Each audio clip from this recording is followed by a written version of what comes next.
Testing, testing. Just wanted to make sure it worked. All right, good evening. My name is Bryce Randall. I'm a senior advisor with Commissioner Rodney Ellis's office. How are y'all doing How are y'all doing tonight? All right, good, good. You know, I wanted to try an icebreaker that I saw a few years ago. Y'all may have seen it go viral on social media. It's from one of our former presidents.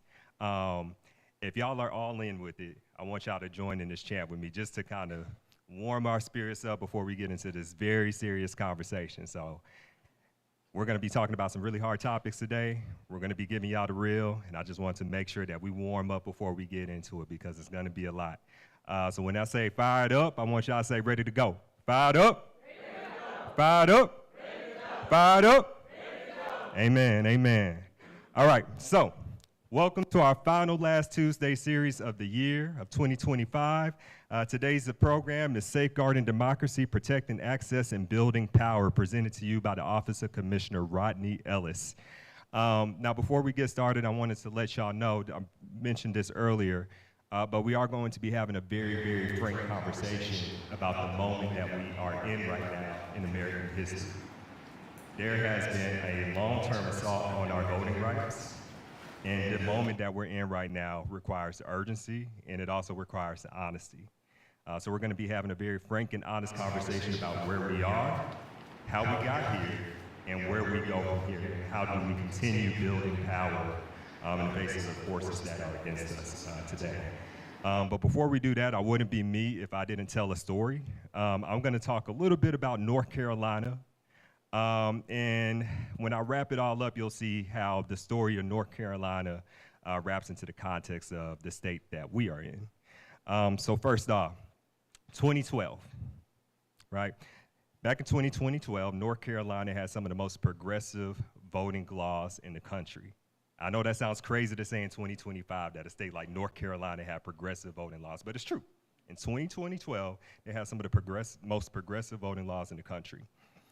And this goes back to 1996. Back in 1996, North Carolina ranked 43rd in voter turnout. And the state legislator in North Carolina basically said, hey, we got to do something about this. How do we work together to increase voter turnout in our state? So over the course of the early 2000s, they started implementing new voter laws, right, to make it more accessible for people in their state to go vote. So some of the things that they implemented: early voting in 2000, countywide polling in 2005. Same-day voter registration during the early voting period in 2007. And the impact: North Carolina voter turnout skyrocketed to 11th in the nation by 2012. It's amazing what happens after you make the ballot accessible, when you make voter registration accessible. And the legislator, they started out with this mission to increase voter turnout, but I think one of the things that they were surprised about is who was actually turning out to vote. So with that said, back in 1965, when Lyndon B. Johnson introduced the Voting Rights Act, 47% of black people in North Carolina were registered to vote, compared with 97% of white North Carolinians. But between 2000 and 2012, black turnout increased by 65%, and in 2008 and 2012, black people registered and voted at a higher rate than white for the first time in the state's history. So, as we all know, there was backlash, right? And here's what happened, right? First, we started seeing allegations of voter fraud for the first time in the state's history. New voter ID laws after 237 years of voting with no ID in North Carolina. One of the things that they implemented was stripping student IDs from private colleges from the list of acceptable voter IDs. And after the Shelby v. Holder decision, they eliminated all forms of student ID from public and private universities, out-of-state driver's licenses, county, municipal, and public employee IDs, which means that previously, if you were a government employee like myself, you could just use this ID to go vote because it had your picture and your name. Also, their voter ID laws were stricter than Texas, who they actually gained their inspiration from. And our voter ID law was blocked in 2012 under Section 5. It also shortened early voting from 2 weeks to 1. It eliminated same-day registration and county-wide polling programs. It also eliminated state-sponsored voter registration drives, straight ticket voting, and more frequent purges of voter rolls. So who was impacted? First off, 2.5 million people who take advantage of early voting, 100,000 people who use same-day voter registration, 50,000 students who pre-registered in their high school civic classes, and then also 300,000 registered voters who did not have a government-issued ID. Also, when we talk about why did they go after having so many progressive reforms to their election systems, why did they turn back, right? We can use early voting as an example. Like I said, it's not about how many people are turning out to vote, it's about who's turning out to vote.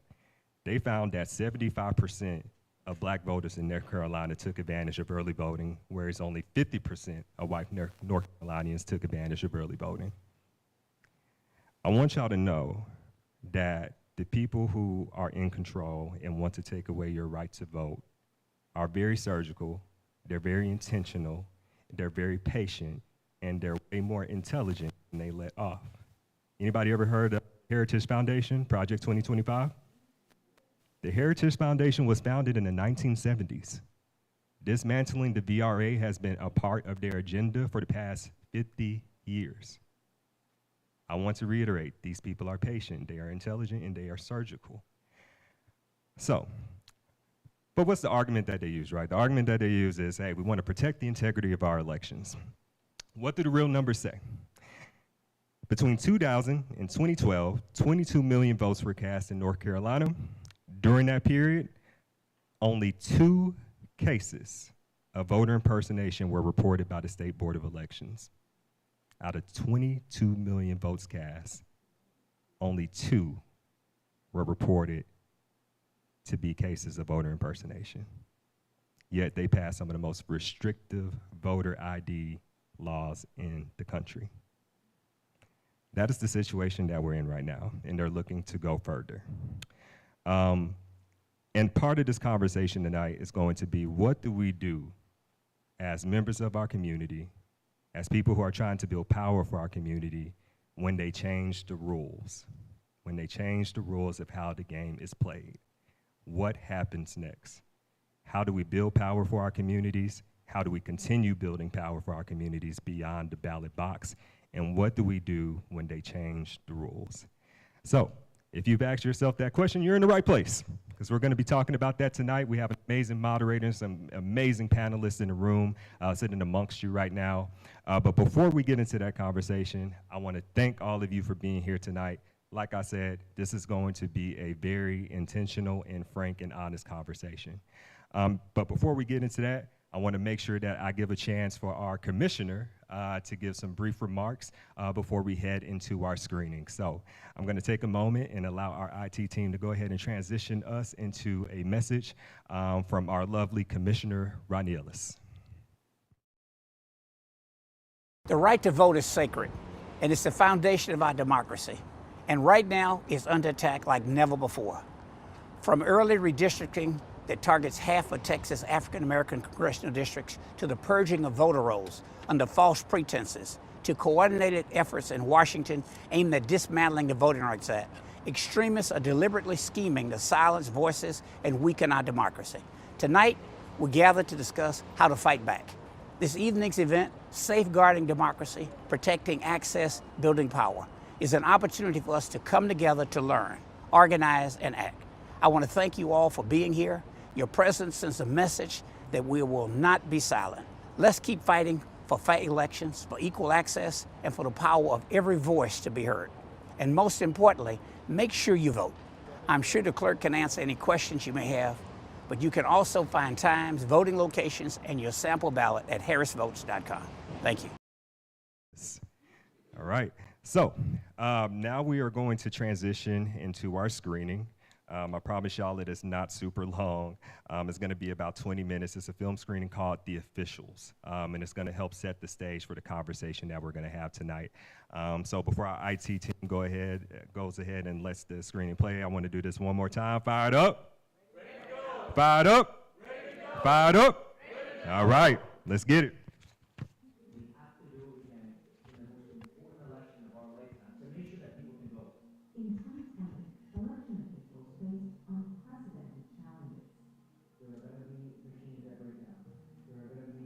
Poll workers that don't show up. An unfiltered look at thinner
Serena John calling from Huntsville, Tennessee.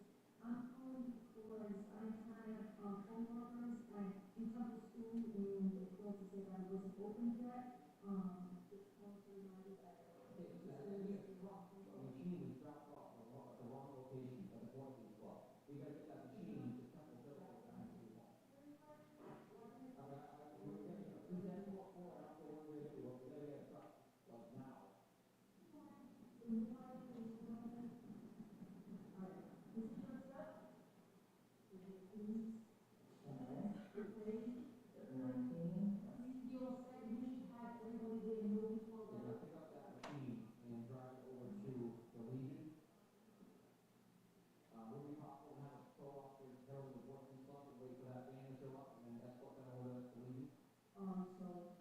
one man is going to be short, two supervisors, and the man is, okay, it was, what you found was. And they do have, no, they do have the two monitors, one floor. That's it so far. That's it. Anything, Mariana? Where are you here? You need to be here to pick up your supplies. Okay, all right, come on in. You bye. Oh. You're gonna be like that. No, I'm not. Yes, I didn't miss it. I know, you need to be at the school to pick the car. Oh, boy. This is good.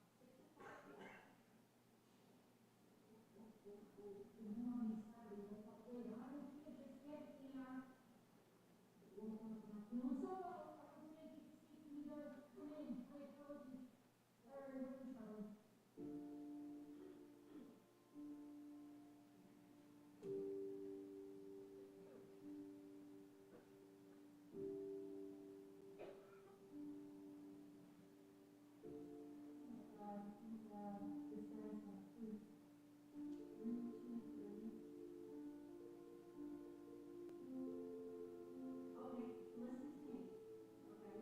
Can I report to City Hall right now?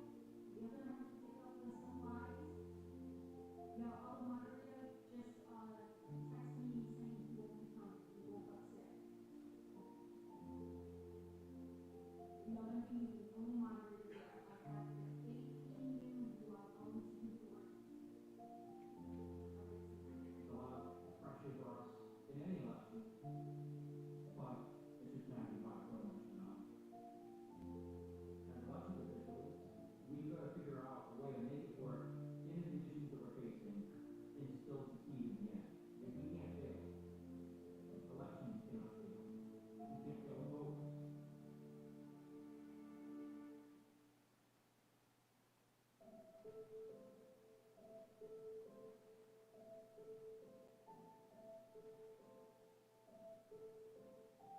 Ladies and gentlemen, boys and girls, it's that season again. It's election season. The election taking shape much differently than we're used to seeing. This election is like no other we have seen in our history. Stakes are so high. And the president has been encouraging his supporters to believe that the democratic system of elections is rigged. When you see shenanigans, please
morning, and I'll probably bring it right here.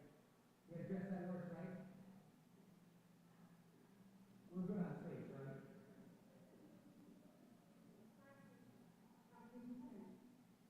And then it goes to our local institutions, and then that from there goes to the core institutions, and then from there goes to London.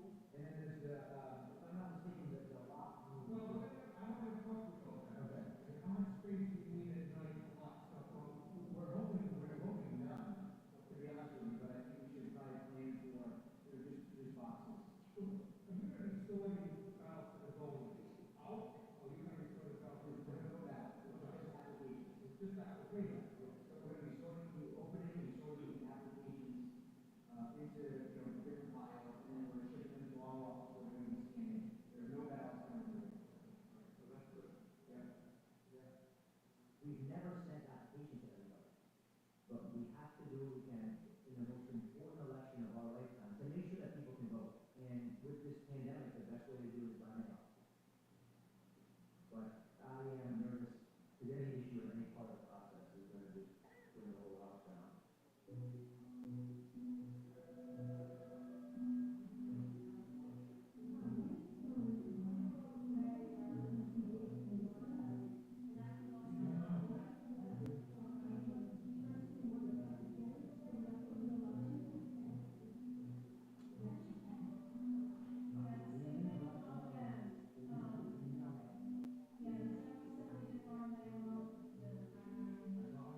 for you today. I'm gonna give you the postal state of kind of local file.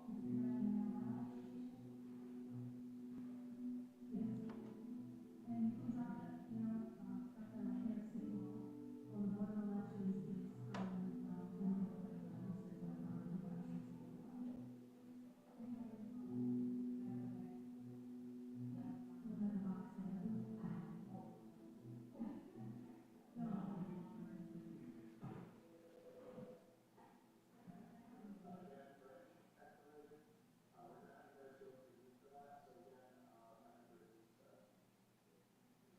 Planning was, me, Maria, and Terry all watching this. I don't know if you're coming up, right, probably this is far from those right now. A lot of these questions are all about what we do here and how it works. There's all those little stuff that was thrown in with it.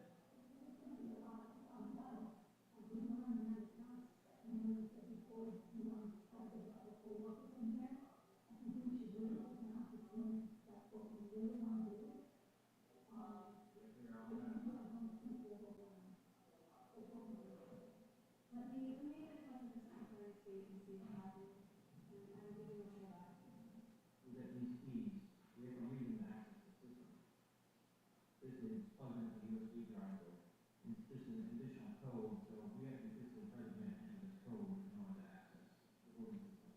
I have to go to the Secretary of State office a little bit, and pick up 3 more of those keys, so they look at the help for the process, not else.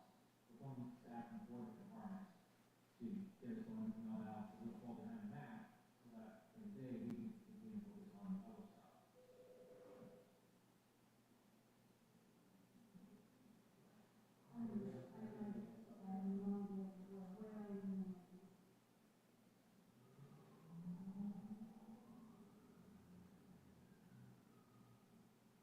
I just need good, reliable people that can follow direction.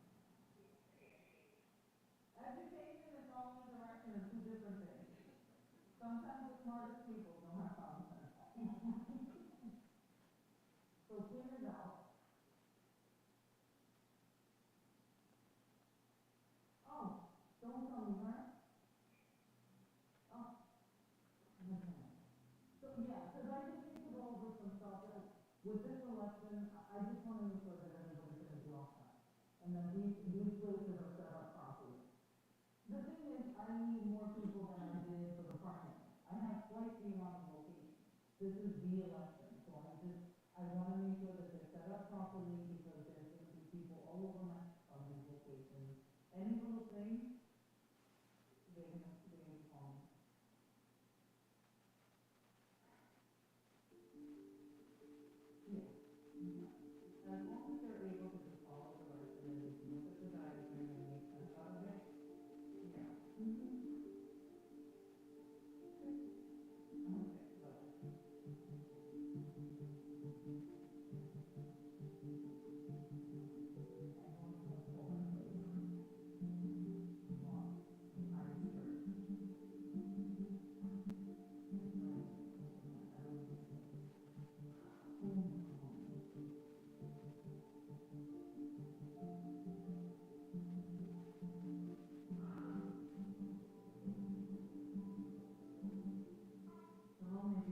so funny, it's like these people are like, well, this one has a degree, and the other one's a science technology. Do they know how to follow directions?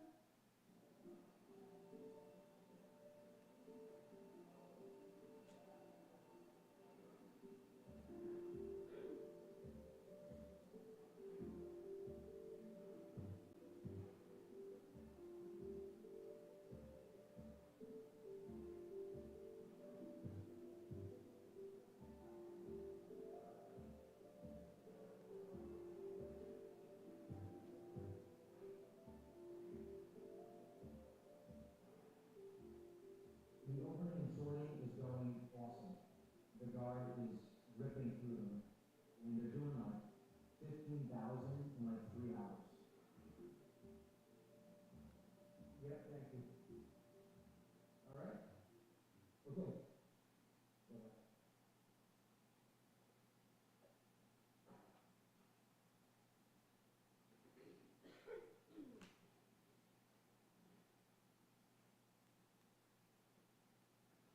People are passionate, man, I tell you.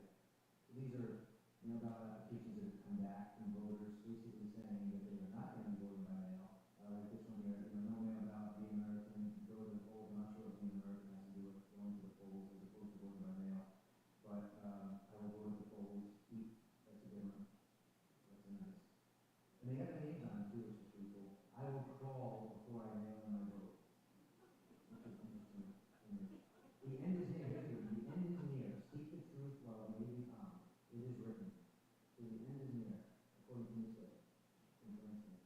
Not sure why people get so upset about mail ballots, but the reason why we do this is that people can have those opinions.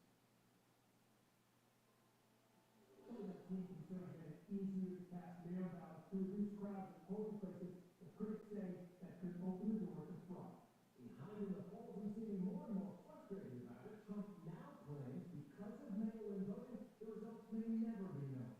If I see tens of thousands of ballots being manipulated, I can't go along with that. And I know that's not going to common sense. I mean, many other people, it means you have a fraudulent election. You said you have 80 union ballots. They're not equipped to, these people aren't equipped to handle it, number one. Number two, they cheat. They cheat.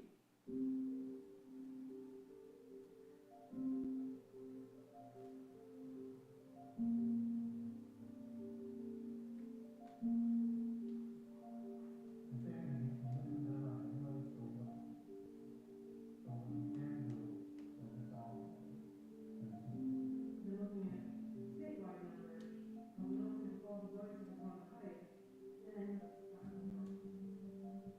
we should really, well, we need to decide, maybe later today, we'll talk about the training, and see if there's some benefits. Okay, so today is really cool, right? All things for us.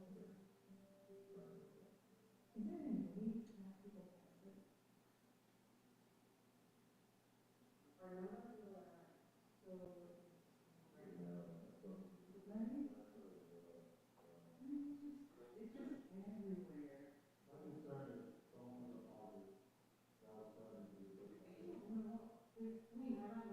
don't know. The workers, I'm more concerned about the workers who have to sit together for 12 hours, right? But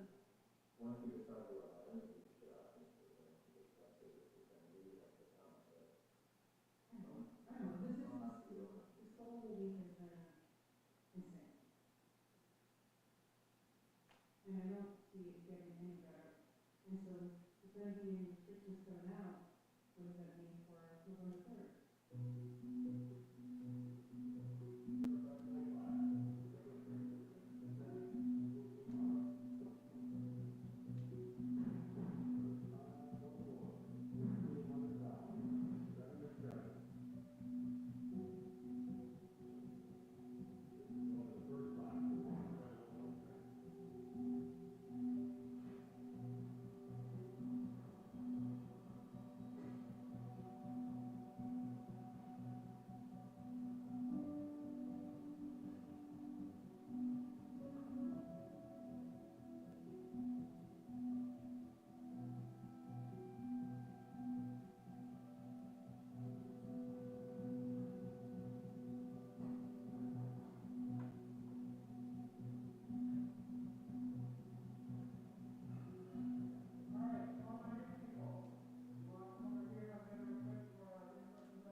pull up all the sample ballots to make sure that the candidate is actually on the ballot.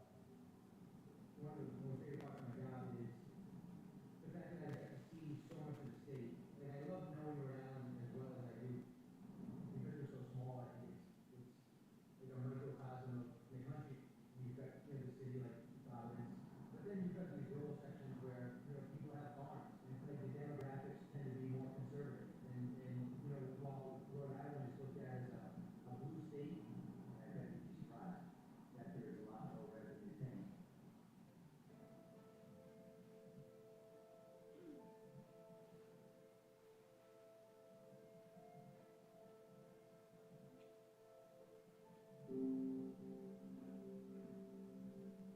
This week, obviously set more mail ballots than we ever have. It's gonna be at least 90,000, it could be as high as 120,000.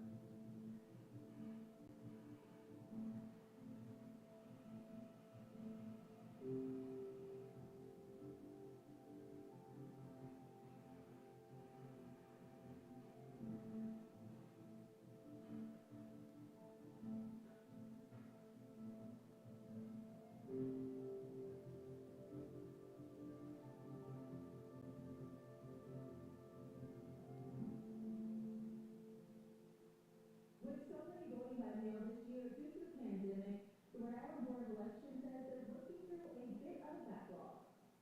New warnings from the U.S. Postal Service are coming to light today, suggesting that it will not be able to deliver all mail-in ballots in time to be counted for the election. That message came in letters sent to state officials around the country, and it raised the prospect of even bigger problems for November.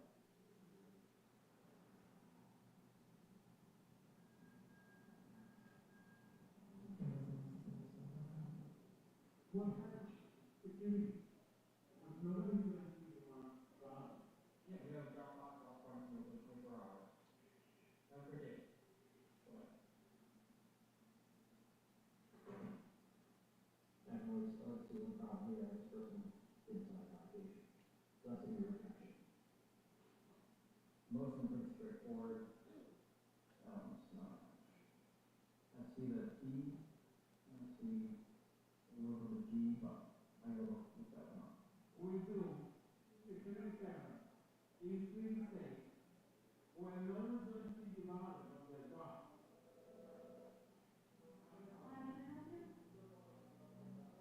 Someone just told about it.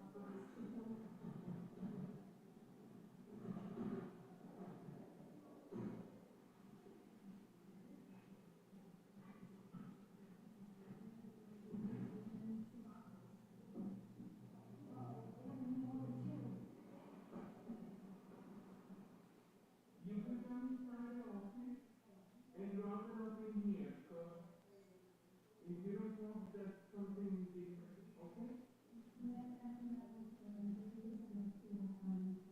Someone called and said, the drop off on fully figured out how, which was true, but it's all of it. One of the team members tweeted in ballot drop box being full. And immediately told the press about something like that. People can say they want, but they were looking for something to complain about, they're not gonna get out of it.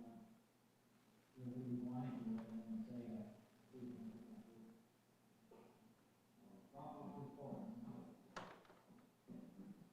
Literally, they think that we're within our control and not our control, I think we're not our control.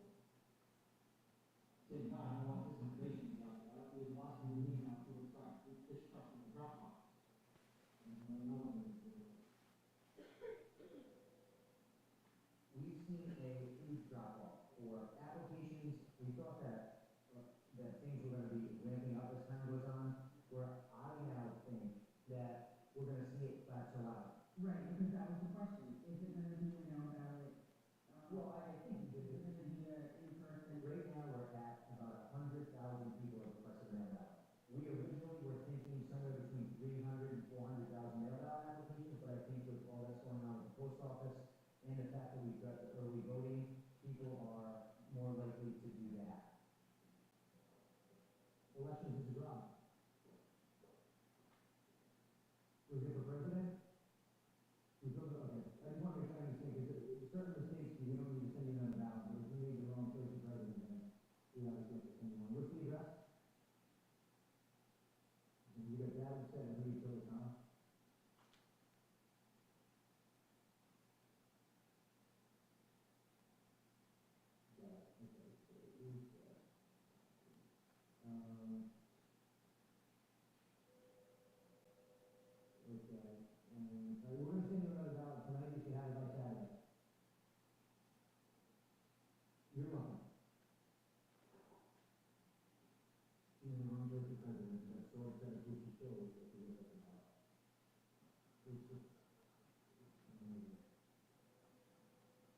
Elections, this is Rob. Hello, this is Rob. How can I help you?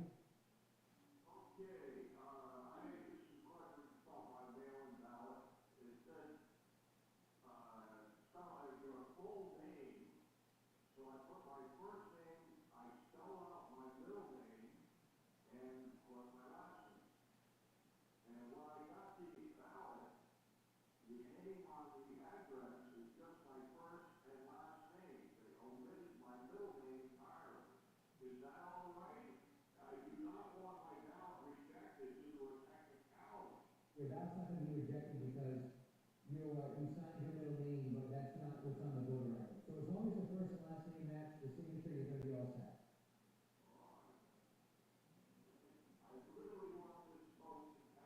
It will.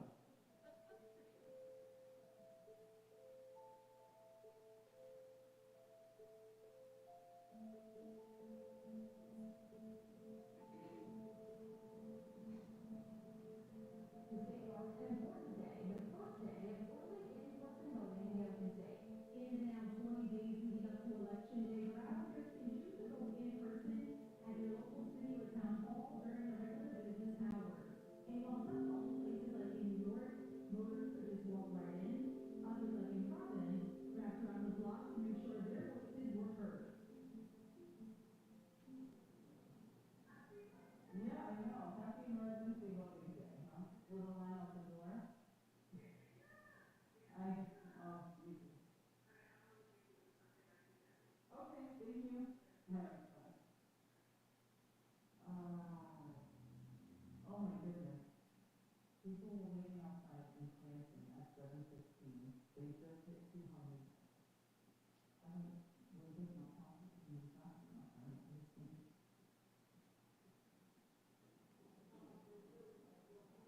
I can take these. Yep, I came here to empty this out. Is there what to do in the other room? No. Nope, all right. I'm sorry? Because I'm not happy with it at all. Okay. I want to physically vote. I don't want to go to the country. Okay, but that's all right. Do what? You do what? You love this whatever in the United States. I know what they're capable of.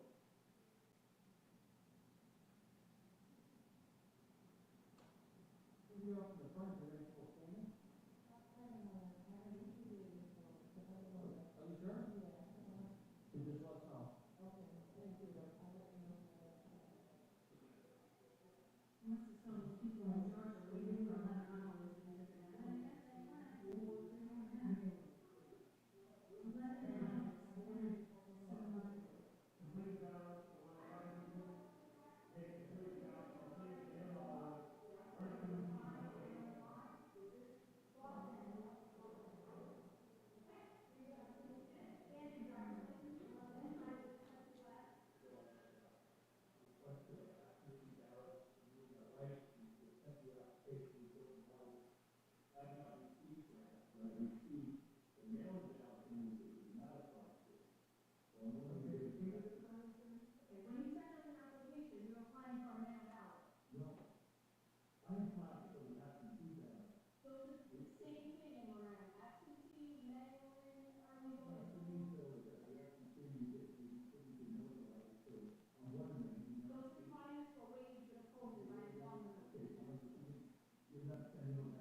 You have to go to Florida. Only there, only.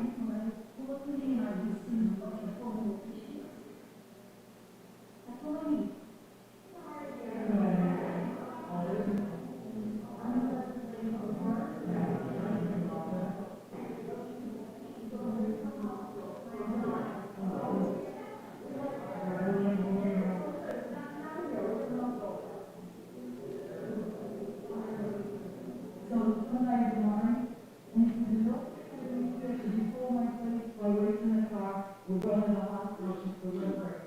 So I said, don't get her, I'll put her in the car line, then I'll get it. Well, we've had enough issues, I need to do it.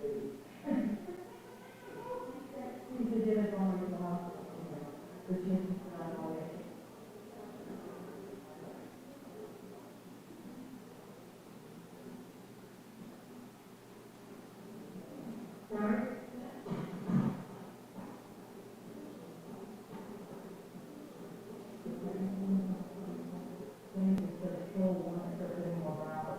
What do you want me to do?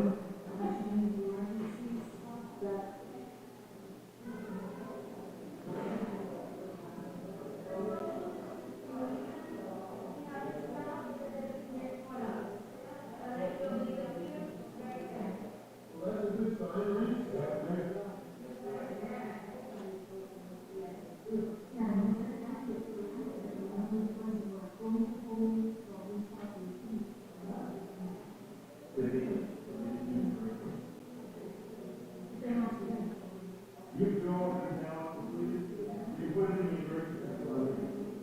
Okay, in 2018, you voted into the primary, a Democratic primary. So we changed your party in 2018. You do not participate yourself after voting, so you stay a Democrat.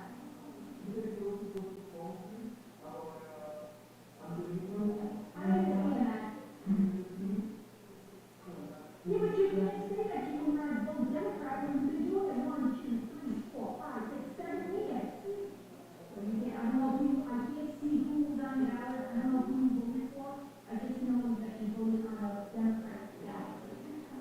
Well, you need to put it online, or you need to print out a registration, and then the change will be done. You need to process.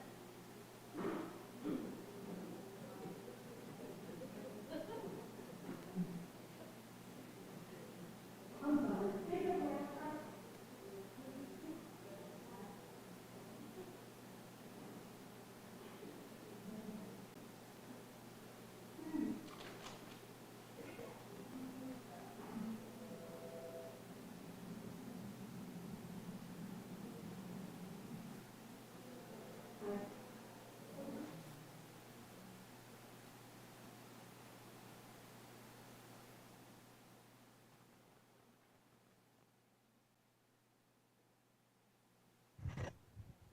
Okay, so we want to make sure we actually have enough time to get to our moderated discussion. So we're gonna cut the film short, all right? Is everybody okay with that? Okay, I figured. All right, so with that being said, before we get into our discussion, I want to go ahead and introduce our moderator for tonight, Evan Mintz, and he will do his job of introducing our panelists. But Evan Mintz is the editor of opinion and community engagement for the Houston Chronicle. Mintz previously served as deputy opinion editor at the Chronicle, where he was a 2017 finalist for the Pulitzer Prize in editorial writing for his contributions to a series on gun laws and violence. Mintz also part of the editorial board team that was a finalist for the 2018 Burrow Osborne Award for editorial leadership. A licensed attorney, Mintz began at the Chronicle as a freelance writer after leaving the Harris County District Attorney's Office in winter 2011 and joined full-time in autumn 2012. Mintz attended the Benjamin N. Cardozo School of Law in New York City, where he served as editorial board editor of the Cardozo Jurist. He also worked as executive director at the Rice Thresher, the student newspaper at Rice University, where he received a bachelor degree in history and the Bob Award for writing and journalism. In his free time, he enjoys gardening. So, without further ado, let's go ahead and welcome our moderator, Evan Mintz.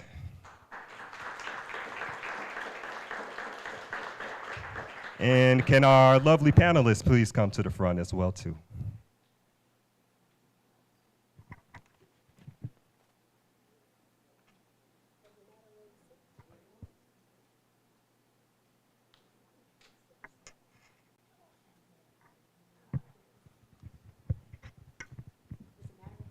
No, take a seat.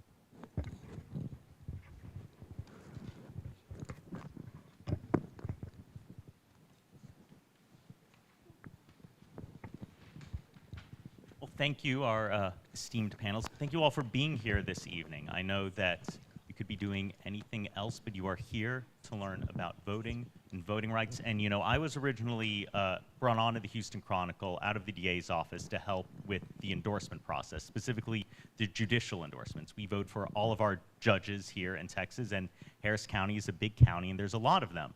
And this newspaper just struggled to find someone who was willing to go through all of the judicial races. And I, as someone with a background in journalism and in law, was very eager to do that.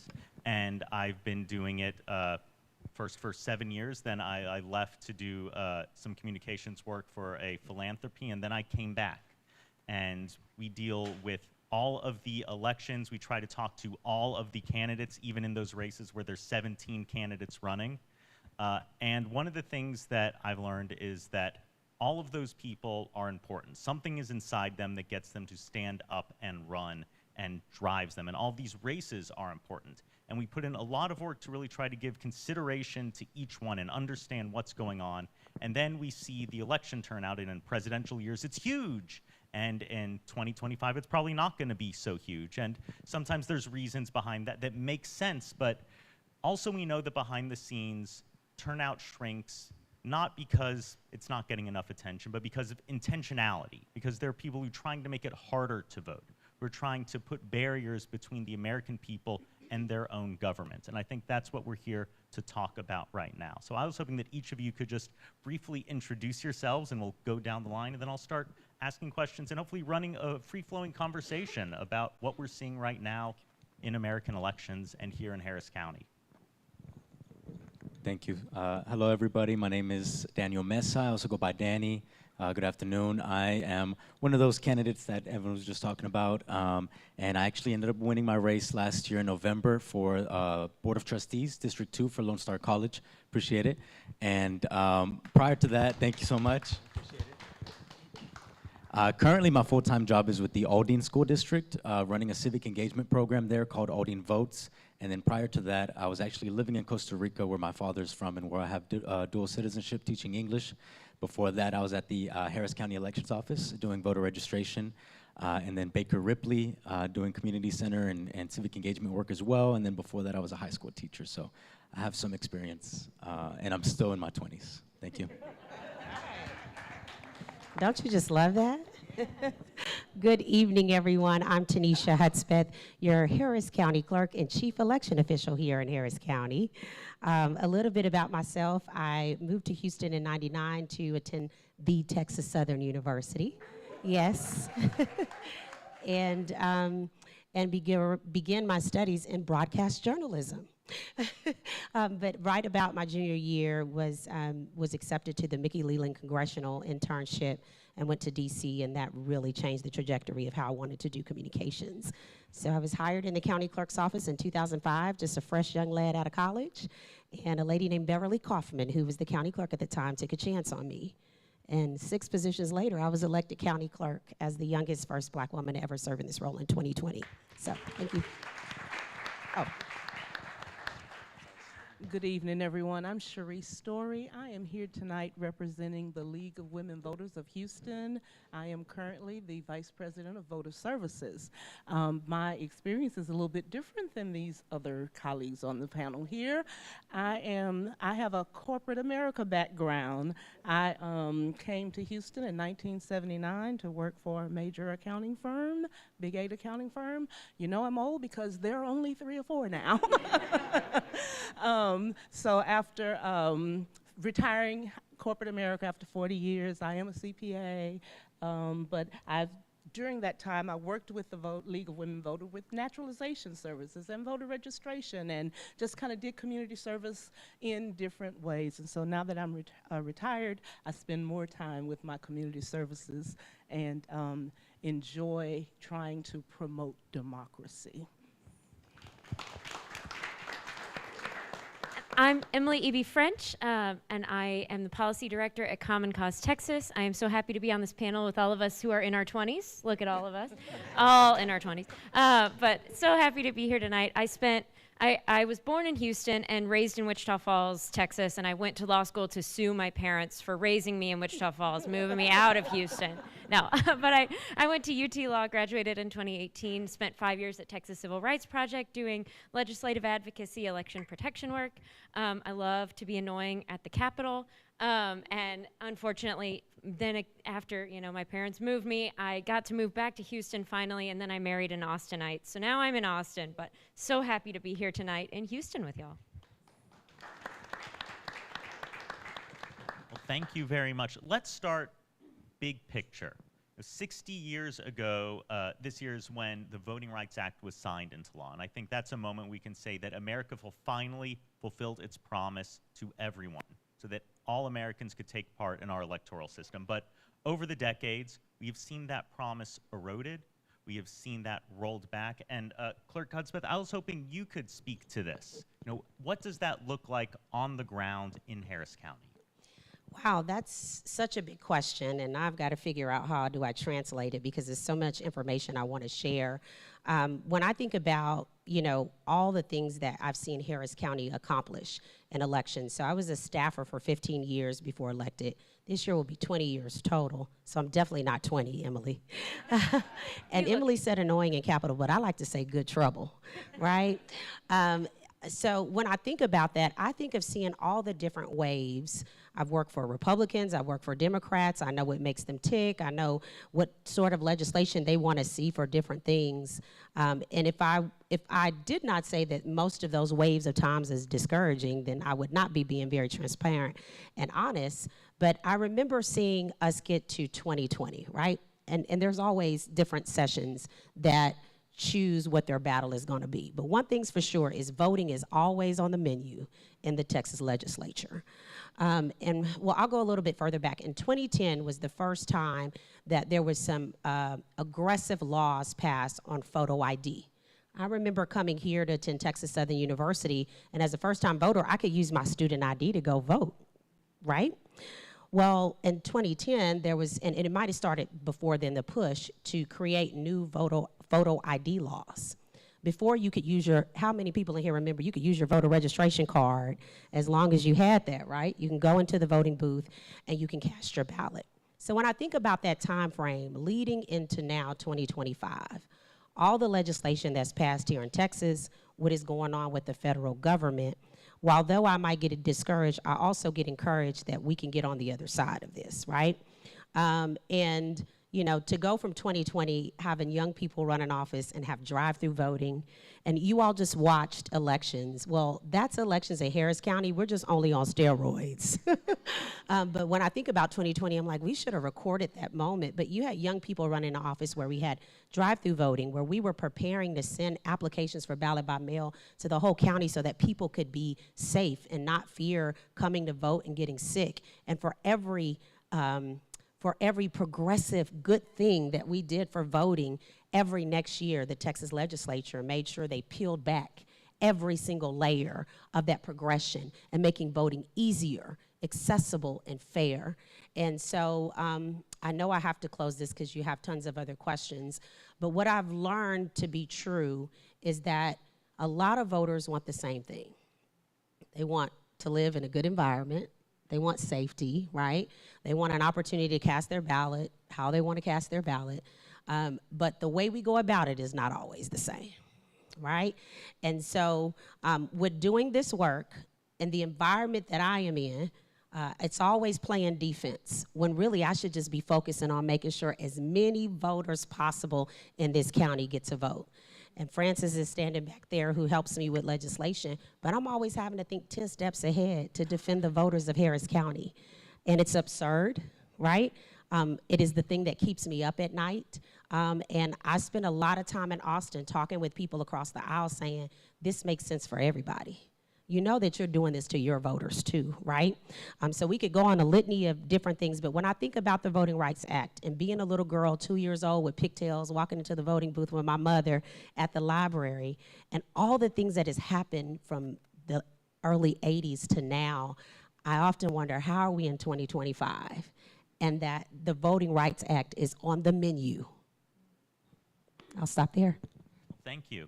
And so, Emily, let me send this over to you. You know, we've heard what it's like on the ground, but from a legal perspective, I know that changes to voting processes in Texas used to require approval from the Department of Justice. That's not true anymore. What's happened there, and what's going on right now in the courts that might move things even further?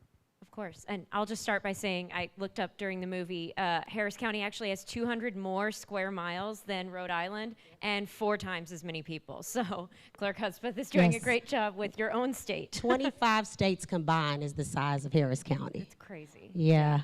Amazing. But in from 1965 to 2013, anytime Texas or one of the other states or regions that had shown a history of racial discrimination, anytime they wanted to make a change to their voting laws, they had to ask the a circuit court, I believe it was a court in D.C., they had to ask for permission to make those voting changes. Anything as small as closing a polling place, especially in a minority area, they had to ask. And a lot of those changes didn't actually happen because I mean, we all grew up. If I have to ask my mom to do something and I know it's wrong and I know she's going to say no, I'm just not going to do it. You know, I'm just not going to ask her. I won't do the thing.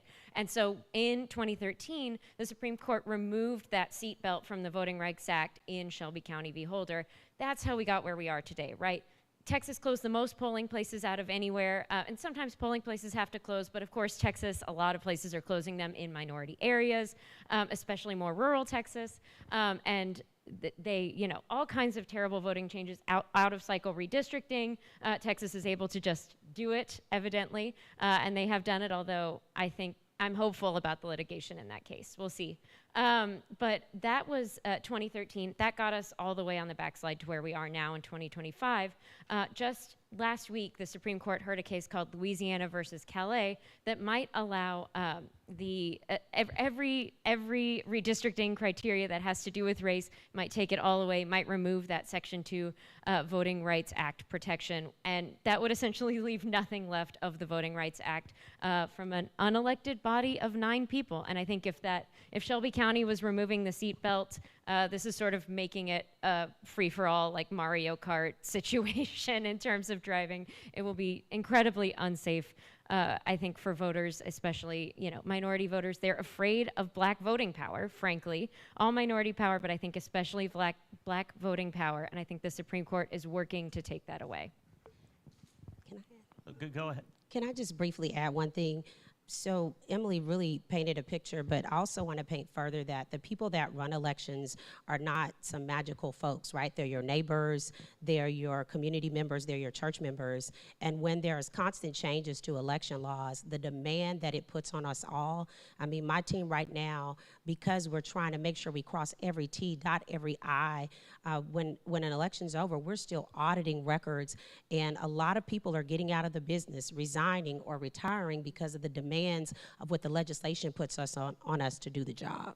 So all these things that we're seeing happen in Texas, changes to election laws, mid-decade redistricting, it doesn't just happen, you have to make it happen. And I imagine that makes the process all the more difficult, all the more complicated.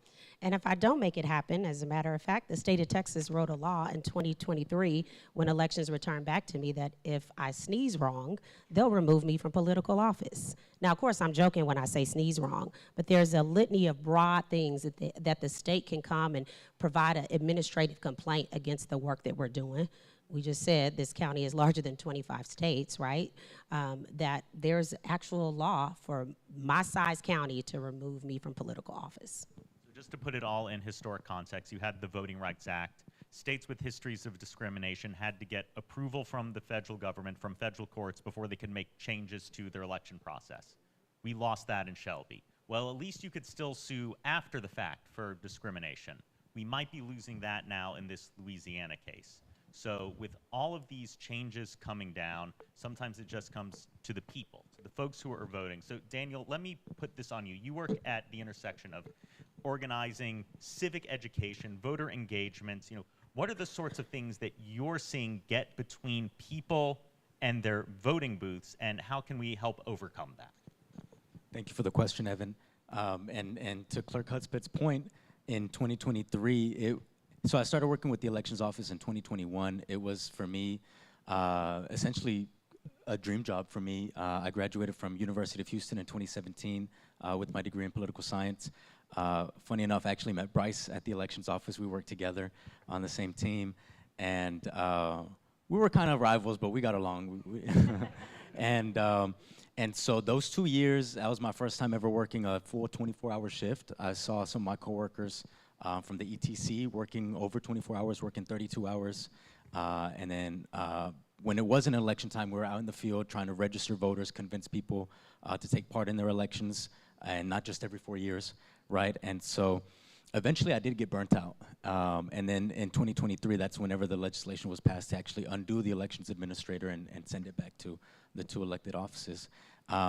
But that's part of the reason why I got burnt out. And actually, as I mentioned in my introduction, I moved to Costa Rica, taught English there for a little bit, and had a little refresher. And so once I came back and worked and started this work with the school districts, it's given me an injection of energy and of hope, because there is and I was guilty of this, right, a misconception that thinking that young people, namely 18 to 24-year-olds, thinking that they don't care or they're apathetic or they just don't want to get involved. Maybe they're not smart enough or developed enough to understand these issues. And the reality is very different. And I found that out firsthand, and the students, the young people, the youth, they proved to me otherwise, that they're very capable of not only taking this over, if allowed to, but of participating, critical thinking, making informed decisions, and disseminating this information. And so some of the barriers to your question, Evan, is information. Some of the barriers is lack of information. Most people think that they can register to vote online here in the state. They cannot. Most people think that voter registration maybe is automatic. It is not. Most people think that they can register and vote the same day or even a few days before the election. They cannot. And so working with these young people, changing these their own misconceptions that they have with elections and demystifying the process, and of course bringing the information not just of these off-year elections, but of the primaries, the state legislature. We've been talking about the Shelby County versus Holder decision. We've been talking about voting rights disenfranchisement with these young people. And so those are some of the barriers, is that they're just not being included. Historically, they have been included. To this day, they're still not being included. And so that's part of my call to action, is for all of us to reach out to the youth, not just if you have a kid in school or work in a school, but we all have connections to some young person in our family, in our community, and we need to start bringing them into this project and into this fight. I imagine it can be very confusing to some people who are used to doing everything online. Everything's instantaneous. You can get a bank account quickly online. You can pay your bills. And then people are like, okay, time to go vote. Today's election day, so where do I sign up? Well, you should have done that a month ago. So from the perspective of the League of Women Voters, what are the sorts of things that we should be communicating into our communities, sharing with our neighbors to make sure that they have all the information they need so that they're ready, registered, and eager to vote and cast an informed ballot too? So what I will say is the main thing is educate, educate, educate. We need an educated voting population. They need to be educated on not only the ballot issues, but the candidates, because you need to know who's going to represent you and whether they are representing your interests. So I thought it was interesting that the video started at the primaries, because the primary, where we often don't have the voter turnout that we want, that's so critical, because that's determining who's going to be on that ballot. So when you get your nonpartisan voting information from the League of Women Voters through this voter's guide, you will have information on your ballot issues. You will have information on the candidates. Factual information, reputable information coming directly from the candidates' voices, because we don't edit what they say. We ask them the questions and we put it out just exactly as they respond to those who choose to respond. And so when I think about what we're doing with County Clerk Husband, they're getting ready for 2.6 million people in Harris County to show up at the polls. We want to be sure that the voters who we have registered show up at the polls and that it's more than 5%. I've been told at this point, somebody gave me, Annie Benefield gave me some information, she texts you every day. She's with the Houston Voters Initiative.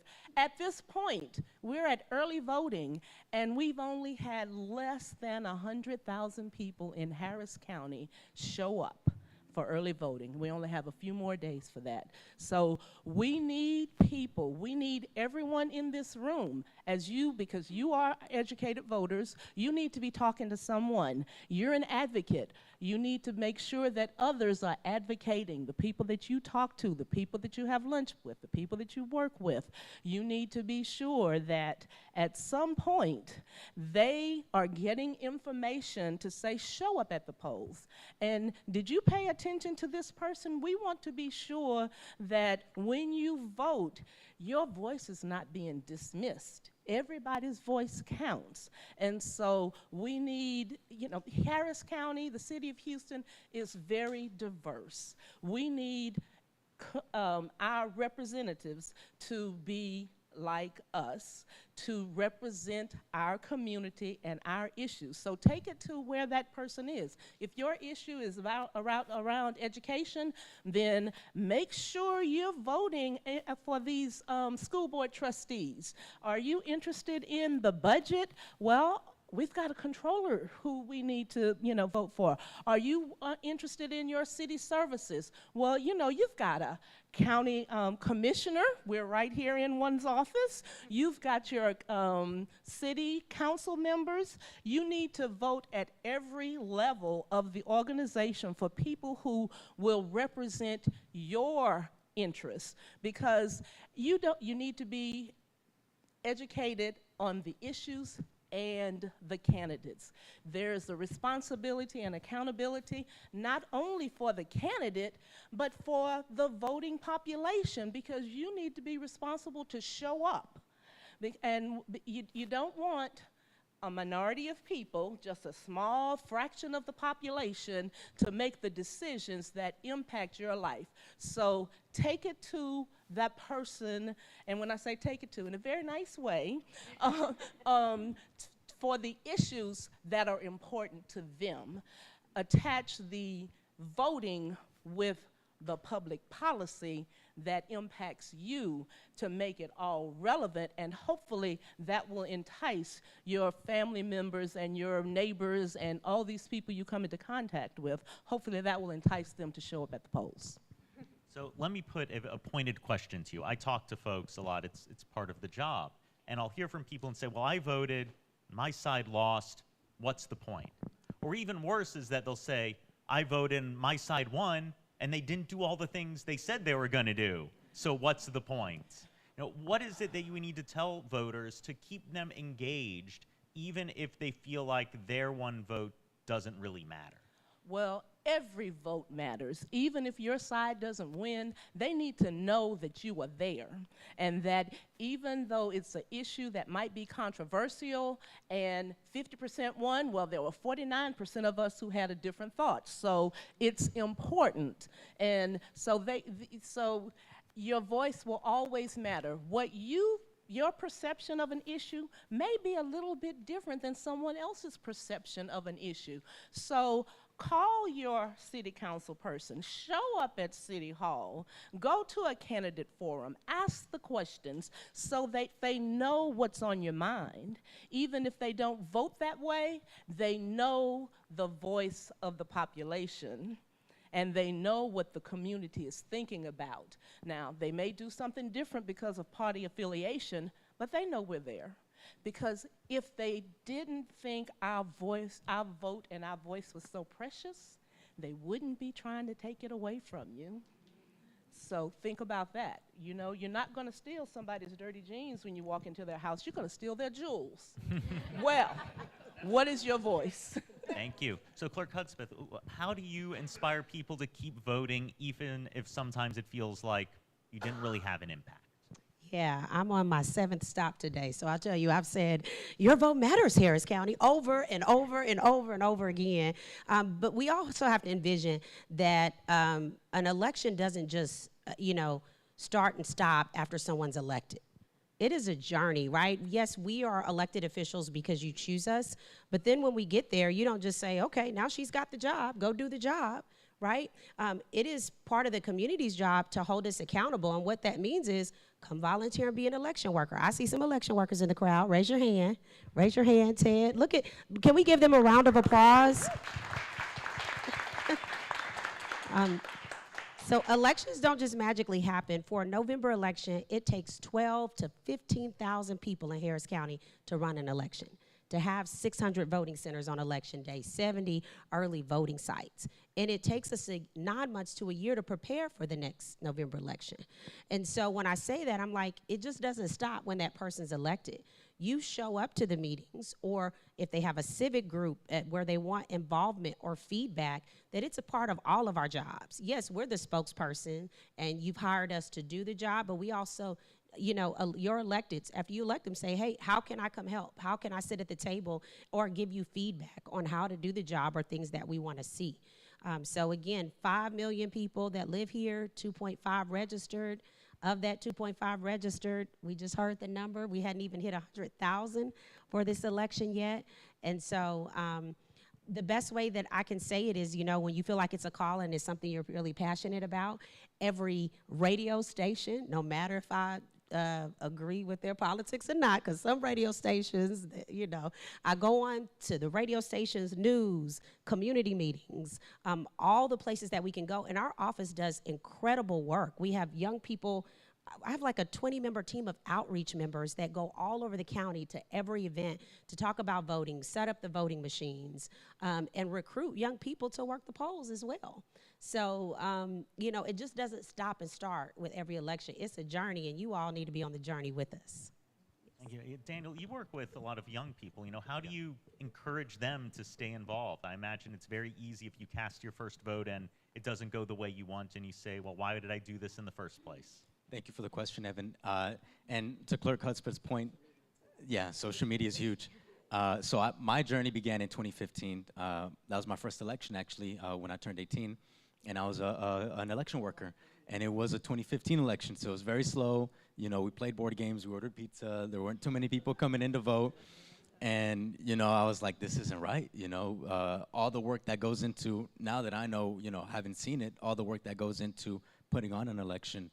And to your point, Evan, about your candidate not winning, I've had some history with that too. In my first presidential election, 2016, I was a big supporter of Bernie Sanders, as well as in 2020. And, both times it didn't go our way, but going back to the topic of tonight's session, safeguarding democracy, it's not a choice whether to give up or continue going. It's really goes back to your, message of resilience and standing up and fighting back. And especially in my community, with my parents being immigrants, fighting to establish life here and get education here, giving up is never an option, nor is it for anybody else in our community. And so with young people, and we had this conversation prior to this session where, I say voting is the bare minimum. It doesn't take that long. It's not that hard, for us in here that have that experience. For others, it's a little bit more of a hurdle or an obstacle. But to put it in the perspective of the young person, it's the bare minimum. You show up, you vote, you wait the next 4 years, the next year, the next 2 years. But let me tell you this way. I did a presentation to a group of 4th graders of why voting is important, and I gave them an option. I said, okay, y'all can vote for a burger or vote for a pizza. Some of them had difficulty making the choice, and at the very end, they made a choice. There was a popular consensus. I can't remember if the burger or pizza won. But on the next slide I showed them, I said, congratulations, you get this slop. And it was just a slop with worms and disgusting, smelly. And, all the young children were like, ew, that's disgusting. And I said, how would you feel if y'all voted for one of these 2 options and I brought you this? And obviously they were outraged. They were like, we wouldn't like you, we would hate you, we wouldn't want you back. And so my point that I make even to the older students, right, and Clerk Hudspeth made this point, that we're hiring these elected officials, myself included, right, for a job, I serve a 6-year term, so I have 6 years of people giving me feedback, of people maybe calling me out with decisions that they might disagree with, giving me advice, different agenda items I should present to a board of our community college. And it's not for people to wait 6 years to either vote for me again or not, but it's for 6 years of people collaborating and working with me.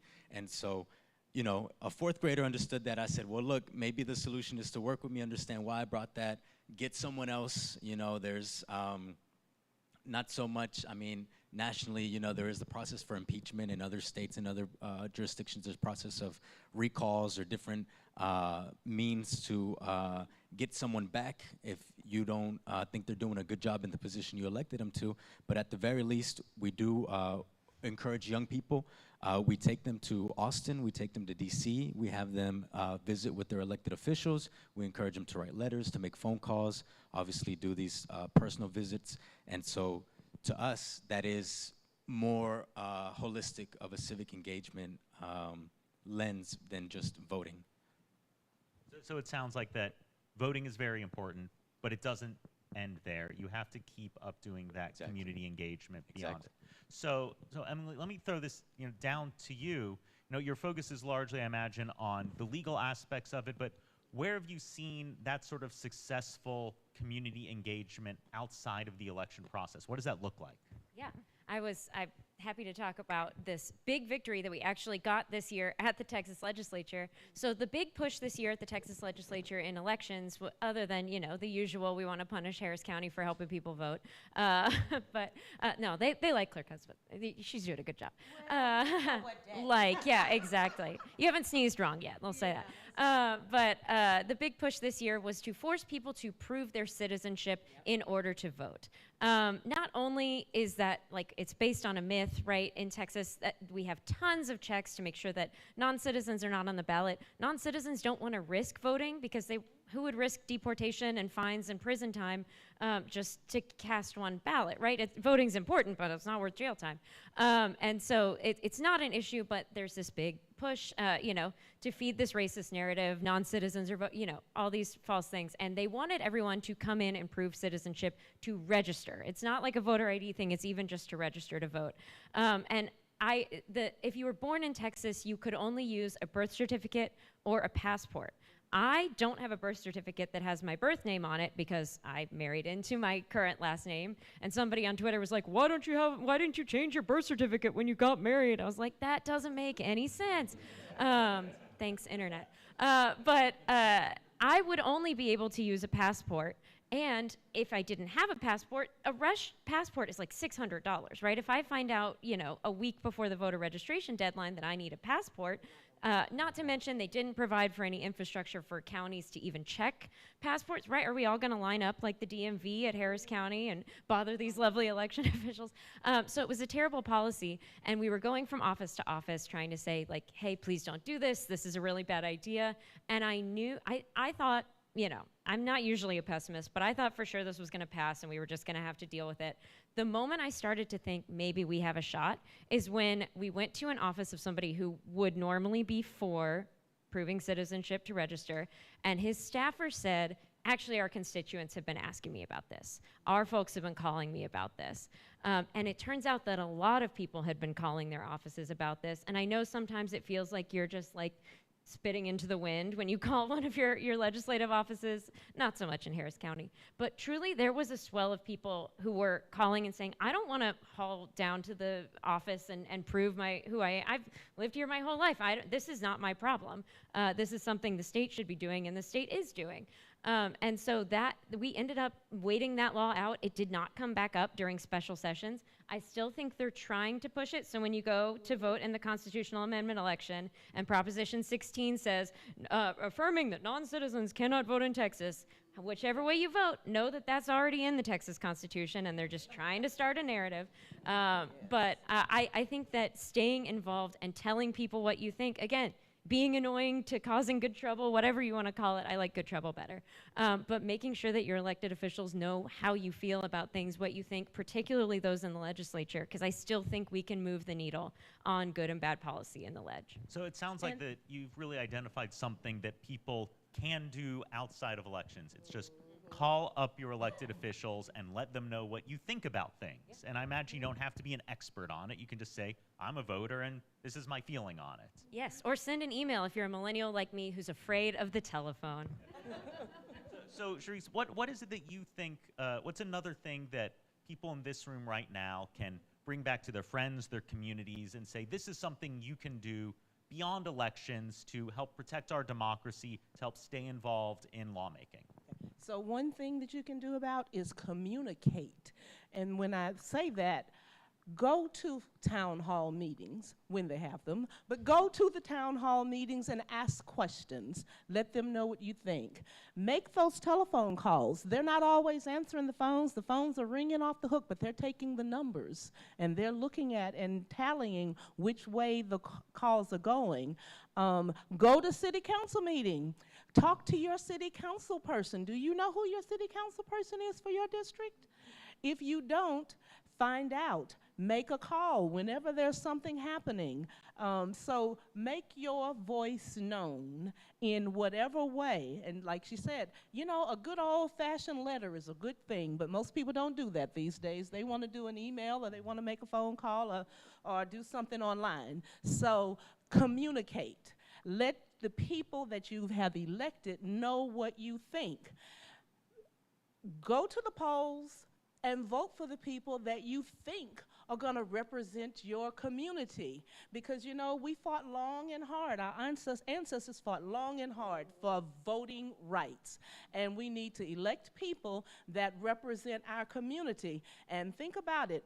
Shirley Chisholm said, y'all remember her phrase, that if there isn't a seat at the table, pull up a folding chair. So we want people with folding chairs at the table because they're going to be the ones who are making the laws. So what's important to remember is we do have a legislature and they do make the laws, but you need to send people there who are going to create laws with you in mind. So, Clerk Hudspeth, let me give the question to you. What's something that you think people in this room can tell their friends, tell their community members about how they can help protect democracy and stay engaged? Absolutely. I'll give you a great example. What tends to always be on the menu in the Texas State Legislature is countywide voting, right, Emily? And so as soon as as a matter of fact, I knew it was going to happen. So the minute I started talking to my colleagues across the state, Republicans, Democrats, everyone agreed, this is easy. It's going to actually put more demands on us to try to go to precinct level voting or to restrict only certain polling locations. It's just easier. So we started our own as election officials, our own campaign, and we said we're going to pass resolutions in every one of our commissioners' court and get Democrats and Republicans to go ahead and just kind of slow down this thunder in Austin. Well, guess what I did after that? I started talking to League of Women Voters, election workers, precinct chairs, individuals from every community, both political backgrounds, and said, can you start calling about countywide? Call the commissioners, call Austin. And it picked up so much steam that a certain senator that is a senator of Harris County who will go without, won't be named, called me up and said, can you stop telling people to call my office? And I was like, nope, get your foot off the gas on countywide, right? And so when I talk about community and how the work is just not done after Election Day, that was a perfect example to where at some point the state reps and senators said, okay, let's push this back on the agenda. We're not even going, and it just died a hard death. And so that's an example of how we show up, like getting registered, actually voting, being also a part of the process, right, is really, really important. We struggle with hiring enough election workers in this county for every single election cycle. And so we are the ones who safeguard our democracy, right? It's not just the county clerk. It's not her full-time staff. It is the community. We safeguard our elections. Those who work elections as judges, Mr. Sanders, these folks make sure that every single person comes in is treated fair, is given the proper process, is following the law, and make sure they have the opportunity to cast their ballot. And if not, working to make sure that that person is prepared next time. So we're the ones to safeguard elections. It's just not one person or a monolith amount of folks in Austin that make that decision. Thank you very much. So Daniel, let me give you the last question before we go to Q&A from the audience. You know, what is it that you think? What can you add to this long line of things? And you got the last one, so it's the toughest. Wow, no pressure, right? No. um, well, as it goes back to safeguarding democracy and watching the first 30 plus minutes of the documentary that we saw, it really did take me back to whenever I worked, elections. I got my start in civic engagement whenever I was 17 years old, working for an organization called Mi Familia Vota. Now they're called Mi Familia en Acción. And so they came up to me. I do represent Lone Star on the board, but I'm also a graduate of Lone Star. I graduated from Lone Star North Harris 10 years ago. And so I was sitting there, and they came up to me, asked me if I wanted to register. I was only 17, so I couldn't register at that time, but they offered me a job. And I said, sure, why? I'll take a job. Yeah, why not? And the job was, I'm living in Spring. I still reside in the Spring area, was to drive down to Southwest, to Sharpstown area, and knock on doors, strangers' doors, and try to convince them to vote in the 2014 election. And so for me, 17 years old, we're 17-year-olds are pretty impulsive. I'm sure y'all have some 17-year-olds at the house. And so for me, I was like, okay, let's do it. And so I was just knocking on doors, talking to people. People were coming out, having these conversations that historically have never been reached out to. If it's not a campaign or a political party reaching out to you, then nobody's reaching out to you. And so in my case, I did the same thing with Baker Ripley, always nonpartisan, right? So just having conversations with people. And there's a lot more people than us in this room, and there's a lot more people that think differently than most of us in this room. And so watching the documentary, seeing at that time the candidate Trump, now President Trump, go on the news and spread lies about absentee ballots and mail-in ballots, and being a full adult during at the time elections administrator Chris Hollins trying to institute 24-hour voting, and the very next year it being attacked in the state legislature. And so not much has changed in 2025. It's only been a few years. There's still lies being spread. There's talks of, the president running again in 2028, even though our Constitution wouldn't allow that. And so it starts as a joke, and it starts as, well, maybe that's, fraud, or maybe that's illegal, and then it just ramps up to where you see people signing their mail-in ballots, with hateful messages for these election workers.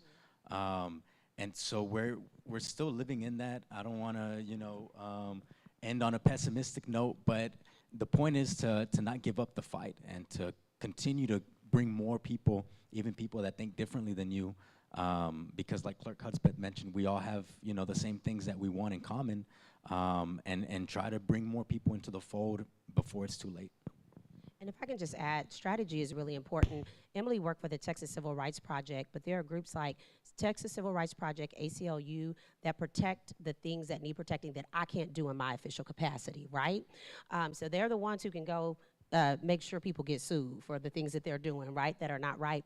But just this summer at the Secretary of State Law Seminar, the state told us, the federal government's asking for everyone's voter rolls in every state. And my ears peaked up because the first thing, as we were asking questions, I got on the mic and I said, well, did the previous administration ask for our voter rolls in the state of Texas? And they said no. And I said, well, why are we now sharing voter rolls, right?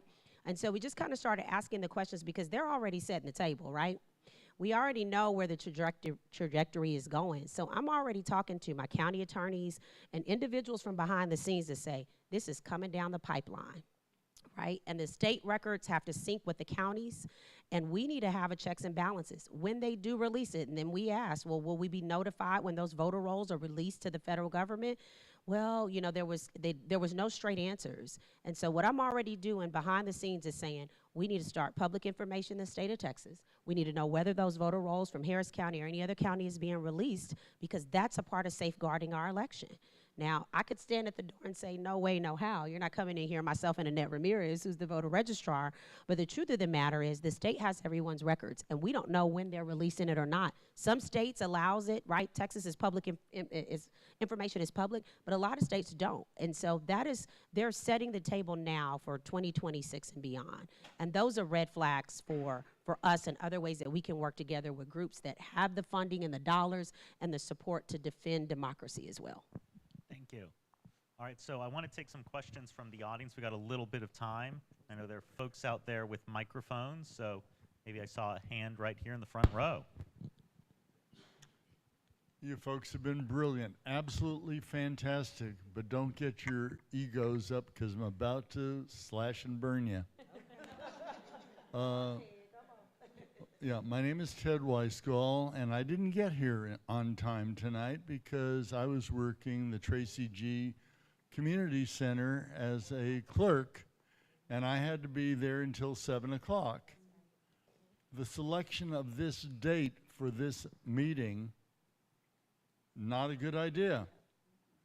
Probably should have been a year ago. Everything you have said is brilliant. What the people in this room have to say and what I have to say is probably brilliant too. But the format here is what's the problem. We should be spreading out throughout this building with small groups for, I could give you 10 ideas that I have, and others could bounce their ideas off of mine and present their own. We need to build an army. I don't know, I mean, I was at the No Kings rally, and I was hounding out literature like crazy for a candidate, and I had great success. There was nothing about this event in terms of literature that was being handed out that day. That's just one example of how we can build an army to address the problems that you all articulately made. That was great. So, Thank you very Bryce, Precinct 1, it looks like a combo event plan with County Clerk's Office and Precinct 1 to do tabletop discussions and circles where we can hear from the community and get those hard questions that you can't get in sessions like this. So, Ted, keep me honest on that, okay?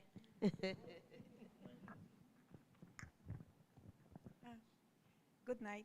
My name is Aura Morales. I am originally from Nicaragua, Central America. I have been here by almost 30 years.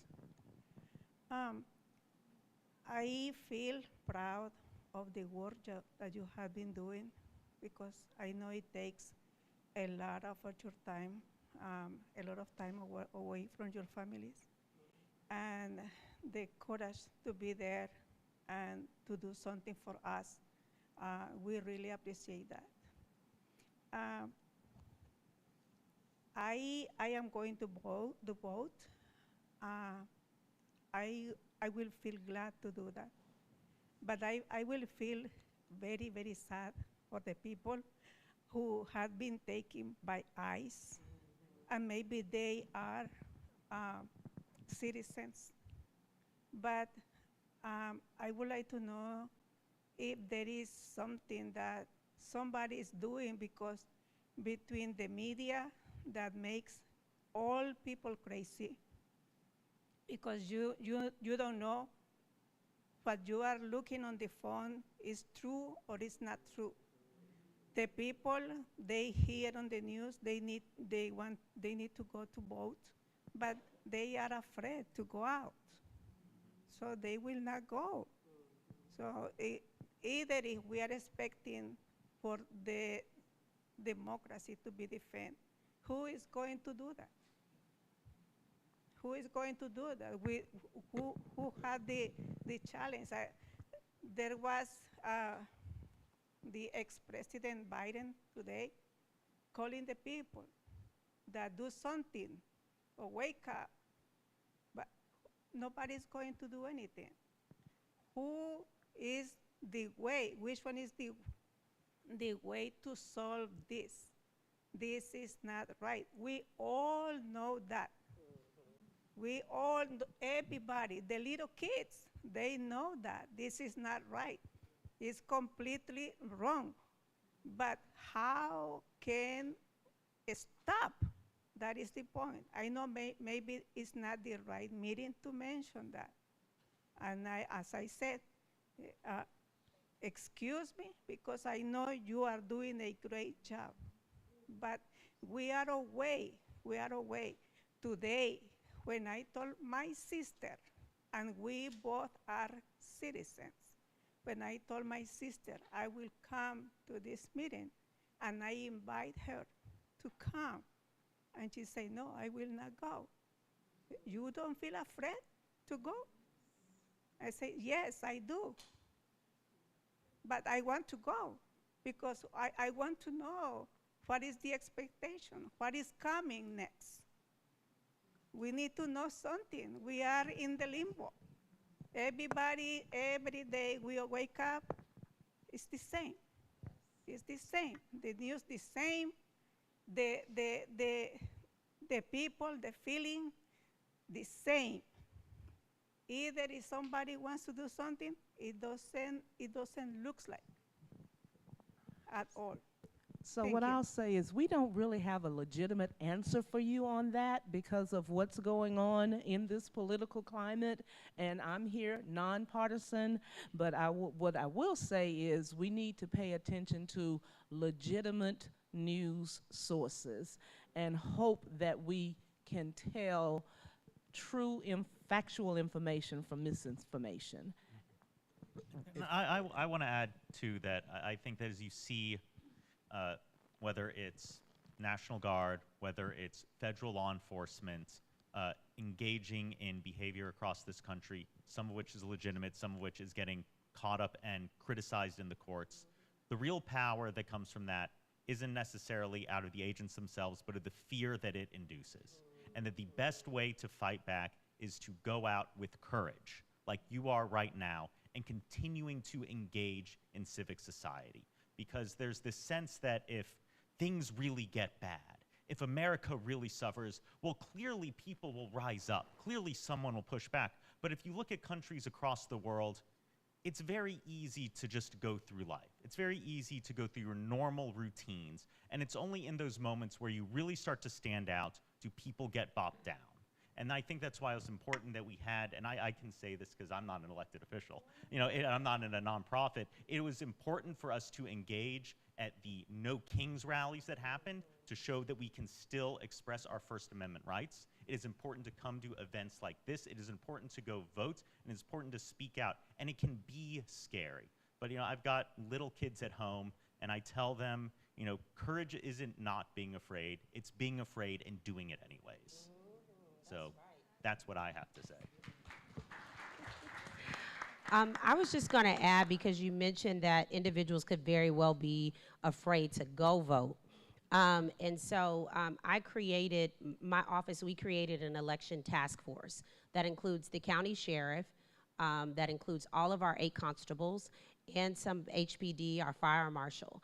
And it wasn't necessarily just to safeguard elections, right? If an event comes up or an emergency or, you know, an incident comes up, that they would obviously come there, but also to create an environment where we have law enforcement roving around the county to support the election workers and what's going on at the sites. Now, you all are hearing this, but all those partners are partners that have assured me, as the partnership with the county clerk, that in no way, form, or fashion are we going to allow people to be intimidated or an incident go down, if you know what I mean, where ICE shows up to a voting center and we're not alerted immediately, they don't get immediately involved. Our county sheriff has been in the forefront and said, clerk, whatever you need to know 24 hours a day, do know we're not going to be in coordination, right? We will be in coordination with your office to ensure voters feel safe and that they can vote. And those folks are doing an amazing job of keeping me up to speed. You know, yes, we can have an incident where someone shows up with a weapon, right? And there's so many polling locations. Trying to get all those different facilities to a different site is very challenging. But they have assured me, because that was the biggest fear. Some people don't even want to come to my office to get a vital record because they don't know if someone's going to be there. And so we're constantly working on ways to message this so that you know we're here to still serve you and that we're not a part of the confusion. But I think, Evan, you laid it out accurately. I mean, we all have the power in this room. And there's some folks really afraid of what that power is going to look like next year. And we need to show and prove them exactly what that power looks like, right? It's not over, right? And I'd just like to say this, you know, election officials across the nation, a lot of us had death threats against our lives and our families' lives, because we simply ran elections, right? We follow the law, we do the job. And last fall I thought, man, am I still called to do this work when you have to have 24-hour security around your home, security at my son's school, at my mother's home, you know, security everywhere I go? Because I don't know if that one person's gonna see me on the press conference and approach me, which they have approached me in the open, and threaten me because I'm just doing the right thing. But that is not gonna stop me from getting up every morning, showing up, putting my heels on and say, I dare you to come this way against this county clerk, right? Because I know I've got a great community of people. I've got people at the Chronicle who's gonna tell the truth about the story and make sure that voters and listeners have accurate information. So I know it's rough and it's hard, but we cannot let that stop us from showing up. Thank you. So my question is brief. So is there a way you can come up with a kind of overarching strategy against intimidation for all the different areas where people are intimidated?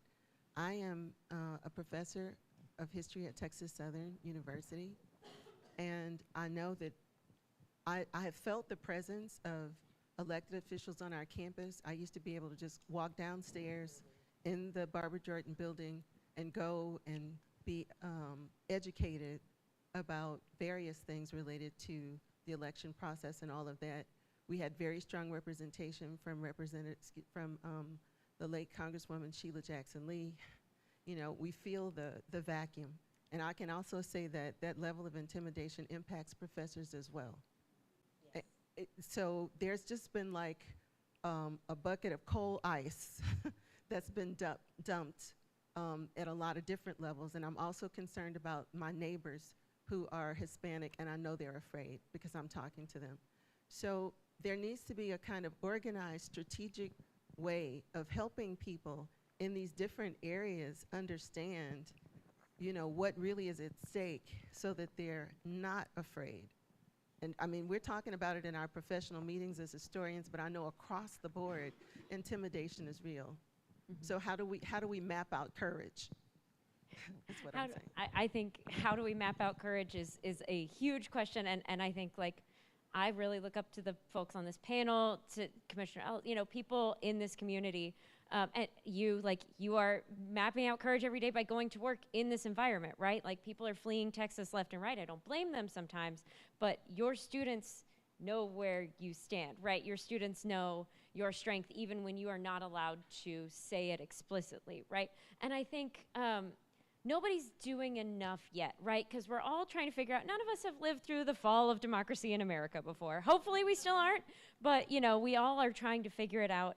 And I think that as we all try to get to where we are doing enough, sticking around in community, talking to people in you know, who you know are close, trusted friends who can be your life raft, right? Like we all band together, like, I don't know, skydivers who all like hold hands and make those like rings, and I would never skydive, but I guess none of us have a choice. We're all skydiving right now anyway, right?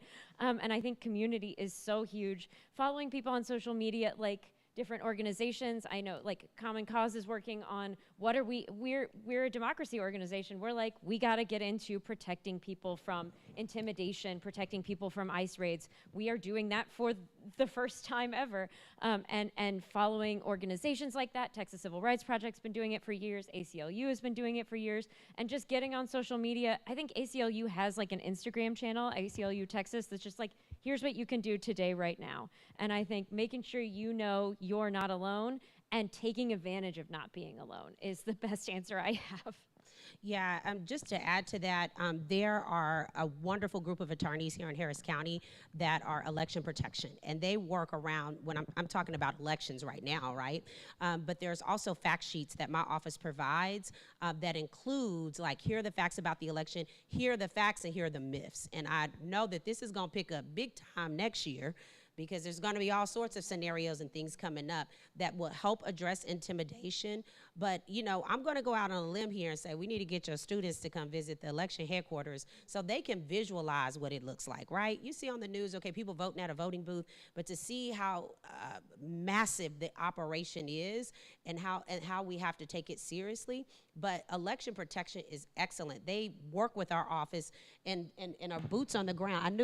I wanted to say that because I was like, Emily is going to come out of her eventually. But hey, you're a professor at TSU. Let's get together. Let's develop something on that campus. I mean, the reason why TSU is a voting location is because this young lady went to school there, and when I was there, we didn't have a voting location. We had to walk all the way from TSU to MLK and Griggs to go vote at Palm Center. And I was like, this is absurd, right? And so now we have voting on U of H, TSU, Lone Star, HCC, and every legislative session, they are trying to get rid of voting on college campuses. And so we need to start really creating these symposiums and taking it to the classroom. And, you know, I have the resources to do it. So let's, again, that's a part of us working together. But LetTexasVote.org. If you want to join election protection, we're a bunch of nonpartisan groups in Texas get together. We train anybody. There's no qualifications. You don't even have to be a citizen to do election protection. And we will train everybody on how to know your rights outside the polls. We work with the county clerks and all across the state. LetTexasVote.org if you want to join us this year or next year. We're going to need you in 2026. Well, thank you. And I think we are running out of time. We got time for just one more question. I'm curious, and I'm asking this for a very good reason. I'm 77 years old, and I was born in the United States. How much information do you get about people who don't register to vote because they don't have access to proof of citizenship or their birth certificate? And I will then tell you, and this is a heck of a news story. My birth certificate has ethnic slurs on it. And I have been in touch over the past couple of years with the voter registrar in the state of West Virginia about it. And they're not issuing birth certificates for anyone, any birth certificate that has an ethnic slur. They're only doing I've forgotten the legal term, an abstract. I went to my congressman about it, and he put me off on one of his aides who said, "You think you got a problem?" And this fellow was my age and an African American. He said, "Mine has the N-word on it." I said, "Where were you born?" He said, "Chicago." They're not issuing birth certificates, and apparently there are millions of birth certificates like that. How often what kind of feedback do you get about people who can't register to vote or won't because they can't prove that they're a citizen, that they were born in the United States? I'm curious. So I absolutely do not have an answer for that, and I'm not in the business of making things up. But the county clerk is also the clerk of vital records, and many times I do get requests for both birth records. We have to go into the archives to try and find certain things. 2 years ago, and I'll give you an example to something else that county clerks are working toward. Or a couple of years ago, we were able to take to the Texas legislature removing discriminatory language off of deed and deed restrictions, where they actually refer to black folks as you know what, Hispanic folks as you know what. And I just kind of thought, as I was looking through those records, like, I'm the county clerk of the 3rd largest county in the nation. Of course, it was unheard of for a black woman to be the county clerk many moons ago. But I can't believe I have these historical documents in my office. Like, this is wild. So myself and a bunch of other county clerks, not all, in the state of Texas said, we really need to go push this. And we got legislation passed to be able to work with our judges to remove discriminatory language. Now, part of that I keep as history, because we always got to know where we come from, right, to know where we're going. But that obviously needs to happen with birth records. I've not had a whole bunch of feedback here in Harris County, but I'm pretty much sure that it is the case, and there are records there. But it looks like we need to go push some legislation in Austin around that, because I know for sure in some of the rural counties of Texas, I can only imagine what's on some of those documents.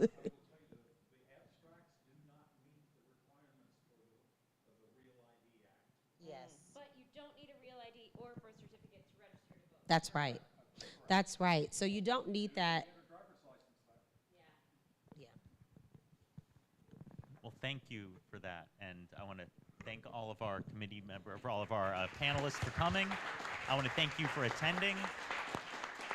I want to thank Rodney Ellis for putting on this event and hosting it and airing this video, and I think some of us will be standing around afterwards to talk and answer any questions y'all may have, so thank you very much.